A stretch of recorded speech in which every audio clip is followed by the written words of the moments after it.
এই বিস্তৃত ও বিশালতা চমকে দেবার মতো। 290টিরও বেশি মার্কি, 15,300 মিটার ট্র্যাক, 47,800 বর্গমিটার কার্পেট, 5,400 বর্গমিটার প্লাইউড ফ্লোরিং। এটি যুক্তরাজ্যের 1200টি সাধারণ বাড়ির ফ্লোরিংয়ের সমষ্টির চেয়েও বেশি।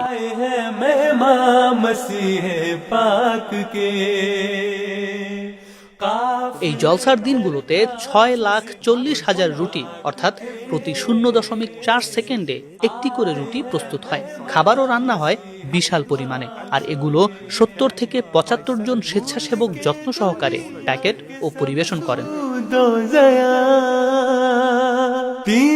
সাউন্ড সিস্টেম, খাবার, লাইটিং, লজিস্টিক্স সবকিছু 7,000-এর বেশি স্বেচ্ছাসেবক করে থাকে। প্রত্যেকের একটি উদ্দেশ্য, হযরত মসিহ মাউদ আলাইহিস সালামের অতিথিদের সেবা করা। এক শাম্মা রূহান কে দরমিয়া কাফিলে দর কাফিলে উশাক কে